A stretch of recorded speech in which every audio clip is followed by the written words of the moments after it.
Hello and welcome back to Delicious Hugs. Today we are making birthday cake cookies.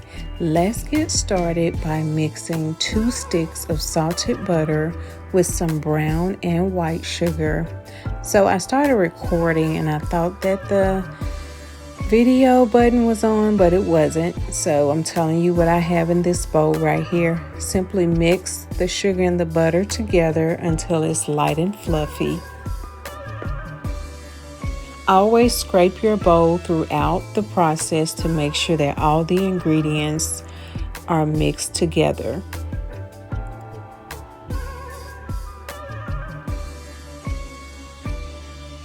Now you're going to add 2 room temperature eggs and mix until combined.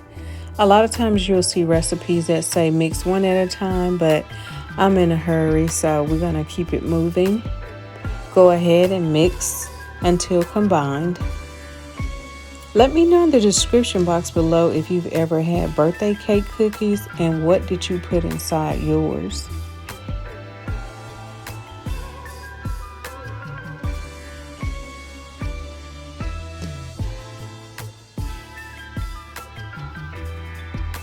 Scrape your bowl again. Make sure all of the ingredients are mixed well together. Now we're going to add some flavor to the cookie dough. We're going to start with some vanilla extract. You know I love vanilla paste, but I'm using this because it was a gift.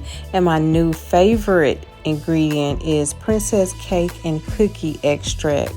I purchased this from Michael's and it is everything. It tastes like citrus, vanilla, and a nutty flavor. If you don't have this one, you can also use the cake batter extract. It would also work well with this recipe. Mix until combined. Now for the dry ingredients. In this bowl, I have some all-purpose flour.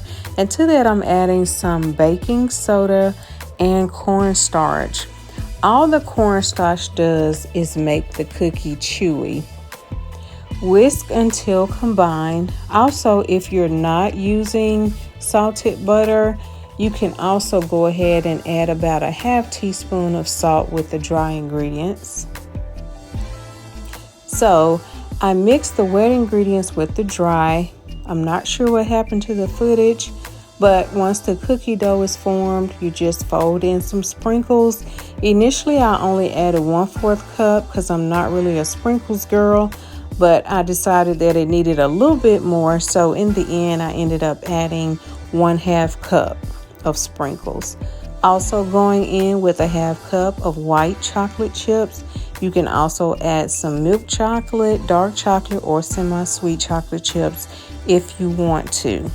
If you are enjoying this video, please give me a thumbs up. Go ahead and portion your cookies on a lined baking sheet and make sure that you are placing them a few inches apart. They will spread. Always chill your dough before you bake it. You can also garnish the cookies with some more chocolate chips and sprinkles. You're going to bake those for about 14 to 18 minutes and they should come out just like this. So I'm on my way to a birthday party and I decided to buy a cute cookie box with a window so you can see what's inside. I also got this from Michael's and these cookies were so delicious. Everybody loved them and they were hiding them for later. Thank you guys so much for watching. Like, comment, share, and subscribe. Bye-bye.